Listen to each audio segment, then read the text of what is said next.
आगाज़ करेंगे इस खबर से कि बुशरा बीबी के वीडियो बयान के मामले पर उनके खिलाफ डेरा गाजी खान में मुकदमा दर्ज कर लिया गया है। मालूम हुआ है कि ये मुकदमा टेलीग्राफ एक्ट 1885 के तहत दर्ज किया गया है। मुकदमे में कहा गया है कि बुशरा बीबी ने लोगों को वर्गलाने के लिए नफरत अंगेज़ बयान दिया। पुलिस का कहना है कि मुलज़मा बुशरा बीबी के खिलाफ दफ़ा 126 टेलीग्राफ एक्ट और दीगर कवानीन के तहत कार्रवाई की जा रही है।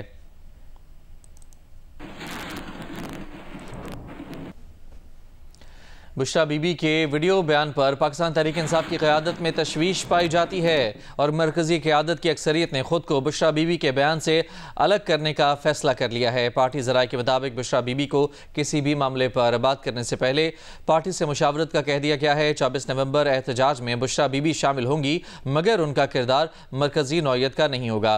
पार्टी ज़राए के मुताबिक बुशरा बीबी ने मिशाल यूसुफजई के जरिए बानी PTI को पैगाम पहुँचाने की कोशिश की, जो मिशाल यूसुफजई को मुलाकात की इजाज़त ना मिलने पर बारावर साबित ना हो सकी। ज़राए का कहना है कि पार्टी क़यादत की तशवीश पर बानी PTI ने भी बुशरा बीबी को सियासत से दूर रहने का हुक्म दिया है। ज़राए के मुताबिक पार्टी रहनुमाओं का मौक़िफ़ है कि वीडियो पैगाम एडिट करके अपलोड हुआ, लेकिन इतनी बड़ी गलती कैसे नज़रअंदाज हो गई। रहनुमाओं का यह भी मौक़िफ़ है कि वीडियो एडिट करने के बाद भी जारी करदा बयान की टाइमिंग दुरुस्त नहीं थी।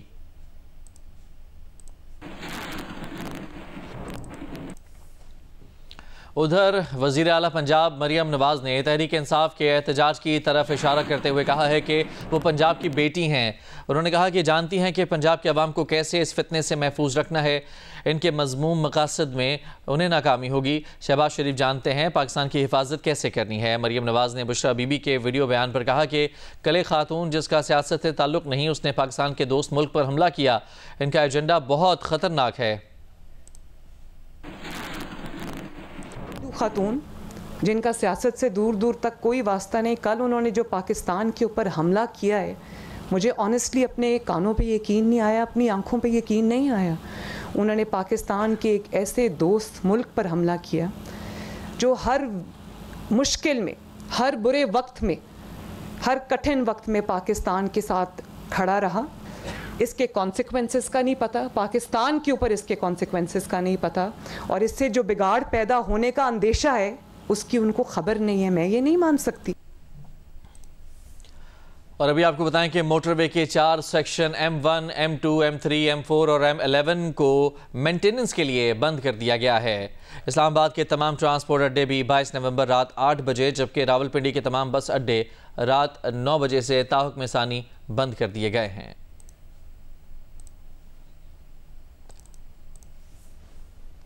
और दूसरी जानिब वफाकी दारुल हुकूमत इस्लामाबाद में 23 नवंबर को मेट्रो बस सर्विस भी बंद रहेगी। ज़राए के मुताबिक वफाकी दारुल हुकूमत इस्लामाबाद में PTI के एहतजाज की कॉल के पेश नज़र मेट्रो बस सर्विस IGP ता पाक सेक्रेटेरिएट 23 नवंबर को मुकम्मल बंद रहेगी। रावलपिंडी में मेट्रो बस सर्विस कल बहाल रहेगी।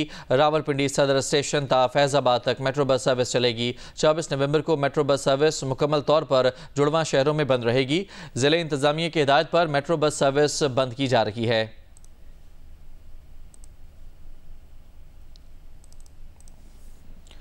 इंसदाद दहशतगर्दी अदालत इस्लामाबाद ने 9 मई के हवाले से दर्ज पहले केस में PTI कारकुनान की सज़ा का तफसीली फैसला जारी कर दिया, जिसके मुताबिक 10 मुल्ज़मान को मुख्तलिफ दफ़ात में मजमूई तौर पर 4-4 साल कैद की सज़ा सुनाई गई है। इंसदाद दहशतगर्दी अदालत के जज ताहिर अब्बास सुप्रा ने 15 सफ़हात पर मुश्तमिल तफसीली फैसला जारी किया, जिसके मुताबिक जमानत पर रिहा 10 मुल्ज़मान हाजिर, जबकि 6 को इश्तिहारी करार देकर वारंट गिरफ्तारी जारी कर दिए गए। PTI के 10 मुल्ज़मान को मुख्तलिफ दफ़ात में मजमूई तौर पर 4-4 साल कैद की सज़ा सुनाई गई। जमानत पर रिहा होने वाले मुल्ज़मान को दफ़ा 341 में 1 माह कैद और 1000 रुपये जुर्माना आयद किया गया।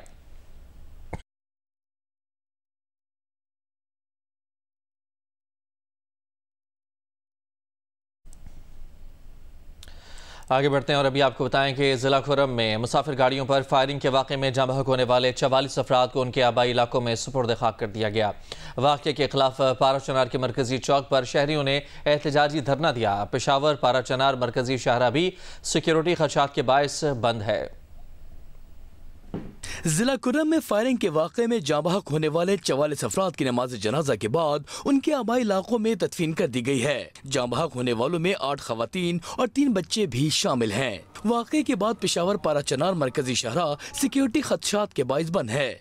सोग और एहतजाजन पाराचनार शहर में दुकानें और तालीमी इदारे भी बंद रहे। जुमेरात की सुबह जिला कुर्रम के सदर मकाम पाराचनार से पेशावर और पेशावर से पाराचनार के लिए 200 गाड़ियों पर मुश्तमिल कॉन्वॉय रवाना हुआ था। मंदूरी और उचत में मुसाफिर गाड़ियों के पहुंचते ही मुसल्लह अफराद ने मुसाफिर गाड़ियों पर अंधाधुंध फायरिंग कर दी थी, जिसके नतीजे में 44 अफराद जाँ बहक और मुतअद्दिद जख्मी हुए थे। बलोचिस्तान में सिक्योरिटी फोर्सेज ने 3 मुख्तलिफ कार्रवाइयों में 4 दहशतगर्दों को जहन्नुम वासिल कर दिया। आवरान में इंटेलिजेंस बेस्ड ऑपरेशन में 2 दहशतगर्द हलाक किए गए। सिक्योरिटी फोर्सेज ने डेरा बुगटी में एक और ऑपरेशन में 1 दहशतगर्द को हलाक कर दिया। सिक्योरिटी फोर्सेज की केश में एक और कार्रवाई में 1 और दहशतगर्द को जहन्नुम वासिल किया गया। हलाक दहशतगर्द कानून नाफिज करने वाले इदारों को इंतहाई मतलूब थे।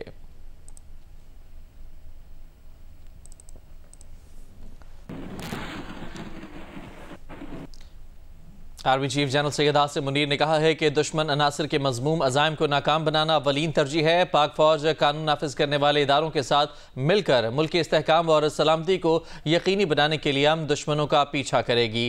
जरमीन जहरा की रिपोर्ट। ISPR के मुताबिक army chief general Syed Asim Munir ने सेंट्रल एपेक्स कमेटी के 19 नवंबर के इजलास के तनाजुर में पेशावर का दौरा किया। आर्मी चीफ को मौजूदा सिक्योरिटी सूरत हाल और खत्ते में जारी इंसदाद दहशतगर्दी ऑपरेशंस की पेशरफ्त पर जामे ब्रीफिंग दी गई। इस मौके पर वज़ीर आला खैबर पख्तूनख्वा और फील्ड कमांडर्स भी मौजूद थे। आर्मी चीफ ने तमाम किस्म के खतरात का मौसर तरीके से मुकाबला करने के लिए फौजियों के बुलंद हौसले, ऑपरेशनल तैयारी और गैर मुतनज़्ज़ल अज़म को सराहा। आर्मी चीफ ने शोहदा और गाजियों को खराज तहसीन पेश किया। इनका कहना था मुसल्लह अफवाज और कानून नाफिज करने वाले इदारों की कुर्बानियां मुतासिर कुन और गैर मुतनज़्ज़ल लगन की बुनियाद हैं। आर्मी चीफ ने दुश्मन नेटवर्क के खात्मे और कौमी सलामती को नुकसान पहुंचाने वाले गैर कानूनी स्पेक्ट्रम खत्म करने के लिए फौज के पुख्ता अज़म का अदा किया। आर्मी चीफ का कहना था पाक फौज कानून नाफिज करने वाले इदारों के साथ मिलकर मजबूत ऑपरेशन करके अमन दुश्मनों का पीछा करेगी और मुल्क की इस्तेहकाम और सलामती को यकीनी बनाएगी। ISPR के मुताबिक सूबाई एपेक्स कमेटी का इजलास भी जल्द मुनक्किद किया जाएगा। सरमीन ज़हरा, जियो न्यूज़, इस्लामाबाद।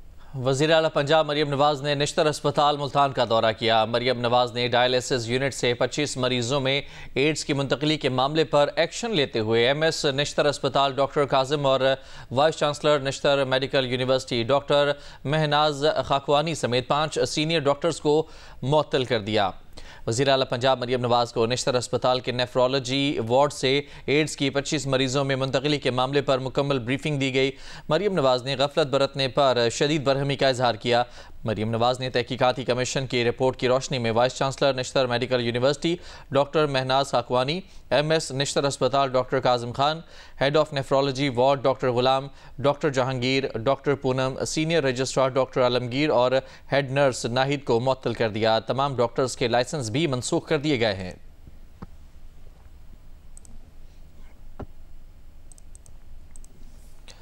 आगे बढ़ते हैं। APNS की एग्जीक्यूटिव कमेटी ने वज़ीर इत्तलात पंजाब अज़मा बुखारी से मुलाकात की है। मुलाकात में वज़ीर इत्तलात पंजाब ने अखबारी सनत के मसाइल हल करवाने की यकीन दहानी करवा दी। अज़मा बुखारी ने अखबारात को टेंडर नोटिस के इजरा की बहाली का भी ऐलान किया। मुलाकात में अज़मा बुखारी का कहना था कि वज़ीर आला पंजाब ने अखबारी सनत को दरपेश मसाइल हल करने का कहा है। अखबारात को 1 अरब 18 करोड़ की अदायगियाँ की जा चुकी हैं। ज़ेर इल्तवा अदायगियाँ भी जल्द कर दी जाएंगी। अज़मा बुखारी ने अखबारात को अदायगी का पुराना तरीक़ाकार बहाल करने की भी यकीन दहानी करवाई। वज़ीर इत्तलात ने कहा कि मरियम नवाज ऐसी कोई पॉलिसी नहीं चाहती जिससे अखबारी सनत को नुकसान हो। APNS के वफ़द ने अखबारी सनत के मसाइल हल करने पर वज़ीर आला पंजाब मरियम नवाज और अज़मा बुखारी का शुक्रिया अदा किया।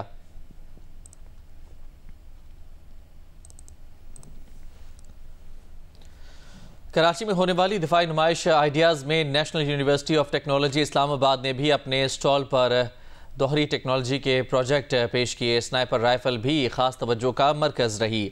न्यू टेक के स्टॉल पर 7 प्रोजेक्ट्स नुमाइश के लिए पेश किए गए। इन प्रोजेक्ट्स की इनफरादियत यह है कि इंडस्ट्री और डिफेंस दोनों सेक्टर्स के लिए यकसा मौसर हैं। स्नाइपर राइफल भी तवज्जो का मरकज़ रही। प्रोजेक्ट्स में ballistic computer and optimisation of legacy fleet, distributed wind direction, new print 3D printer शामिल हैं। इसराइली वज़ीर-ए-आज़म बिन्यामिन नेतन्याहू और उनके साबिक़ वज़ीर दिफा योआव गैलेंट के लिए दुनिया मज़ीद छोटी हो गई है। बैनुल-अक़वामी फ़ौजदारी अदालत की जानिब से इन दोनों के खिलाफ वारंट गिरफ्तारी जारी होने के बाद मुआहिदा रोम के तहत ICC में शामिल तमाम 124 ममालिक इन्हें गिरफ्तार करने के पाबंद हो गए हैं। मकबूजा फ़लस्तीनी इलाकों में नस्ल कशी के मरतकब करार पाने के बाद इन दोनों की हैसियत मफरूर मुजरिमों की हो गई है। कनाडा ने कहा है कि वो ICC के हुक्म का एहतराम करता है। यूरोपीय यूनियन के खारजा पॉलिसी सरबराह का कहना है कि तमाम 27 रुकन ममालिक ICC का हुक्म मानने के पाबंद हैं। इटली और नीदरलैंड ने कहा है कि नेतन्याहू और गैलेंट अगर उनके मुल्क आए तो गिरफ्तार कर लिए जाएंगे। बेल्जियम ने तो इक़्तिसादी पाबंदियों का मुतालबा किया है। बरतानिया ने सिर्फ इतना कहा है कि वो ICC की आज़ादी का एहतराम करता है। तुर्की और इराक़ ने तमाम आज़ाद मुल्कों पर वारंट गिरफ्तारी पर अमल दरामद के लिए जोर दिया है। ज़िला कुरम में मुसाफिर गाड़ियों पर हमले के खिलाफ मुल्क के मुख्तलिफ शहरों में एहतजाज किया गया। मुजाहिरीन ने वाक़ई की शदीद अल्फाज में मजम्मत करते हुए कातिलों की फौरी गिरफ्तारी का मुतालबा किया। गिलगित में ज़िला कुरम में फायरिंग के वाक़े के खिलाफ इमामिया मस्जिद से बेनज़ीर शहीद चौक तक एहतजाजी रैली निकाली गई। स्कर्दू में इमामिया जामे मस्जिद से एहतजाजी रैली निकाली गई। कोहाट में हंगू रोड कच्चा पक्का के करीब एहतजाज किया गया। मुजाहिरीन ने कोहाट हंगू रोड ब्लॉक करके मुलजमान की फौरी गिरफ्तारी का मुतालबा किया। बनू में भी वाक़े के खिलाफ एहतजाज किया गया। जैकबाबाद, सजावल, नवाबशाह में एहतजाजी रैलियाँ निकाली गईं। मुटियारी में मुत्तहिदा वहदतुल मुस्लिमीन के कारकुनान ने हाला कौमी शाहरा पर एहतजाज किया। बहावलपुर और भक्कर में मजलिस वहदतुल मुस्लिमीन की जानिब से एहतजाज किया गया। मुजाहिरीन ने वाक़े की शदीद अल्फाज में मजम्मत की और जिम्मेदारान के खिलाफ कार्रवाई का मुतालबा किया। मजलिस वहदतुल मुस्लिमीन की जानिब से कराची के मुख्तलिफ इलाकों में सानह पारा चनार के खिलाफ मुजाहिरे किए गए। शुरका का कहना था कि मुसाफिर बसों पर दहशत गर्दाना हमले सोची समझी साजिश हैं। दर्जनों शहदा में शीरखार बच्चों, खवातीन की बड़ी तादाद शामिल है। उन्होंने कहा कि वाक़े में लापता होने वाले मुसाफिरों को जल्द अज जल्द बाजियाब कराया जाए। कराची में बाद नमाज जुमा शहर की मुख्तलिफ जामे मसाजिद के बाहर एहतजाजी मुजाहिरे हुए और रैलियाँ निकाली गईं। जामे मस्जिद ख्वाजा असना अशरी खारा दर के बाहर एहतजाजी मुजाहिरे से खिताब में अल्लामा अहमद इकबाल रिजवी ने कहा कि मुल्क में इतने बड़े सानहे के बाद हुक्मरान, अदलियात, सिक्योरिटी इदारे, मीडिया बेहिसी का किरदार अदा कर रहे हैं। आगे बढ़ते हैं और अब खेलों की दुनिया से आपको खबर दें कि फ़िलहाल आपको ये खबर दे देते हैं कि ऑस्ट्रेलिया में 16 साल से कम उम्र बच्चों पर सोशल मीडिया के इस्तेमाल की पाबंदी का बिल पार्लियामेंट में पेश कर दिया गया है। मुजवज़ा कानून में खिलाफ वर्जी करने वाली टेक्नोलॉजी की कंपनियों पर लाखों डॉलर के जुर्माने आयद करने की बात की गई है। और अब ये खबर है कि लबनान में गैर कानूनी तौर पर दाखिल होने वाले इसराइली माहिर आसार कदीमा हिजबुल्लाह के हमले में हलाक हो गए हैं। 71 साला ज़ीव एरलिच इसराइली फ़ौज के साथ लबनान के कदीम किले का मुआयना करने के लिए गैर कानूनी तौर पर लबनान में दाखिल हुए थे। ज़ीव एरलिच इसराइल के एक मारूफ मौर्रिख भी थे। बरतानवी मीडिया के मुताबिक वो इसराइल की फ़ौजी वर्दी में मलबूस थे। हालांकि वो ना तो फ़ाल ड्यूटी पर थे, ना ही रिजर्व में शामिल थे। मीडिया रिपोर्ट्स के मुताबिक इसराइली फ़ौज ने लबनान के इस कदीम मकाम को महफूज करार दिया था, लेकिन 2 हिजबुल्लाह फाइटर्स ने ग्रुप पर हमला कर दिया। ज़ीव एरलिच मकबूजा मगरबी किनारे में यहूदी काबज़ीन की बस्ती के रहायशी थे और यहूदी तारीख़ पर कई किताबें भी लिख चुके हैं।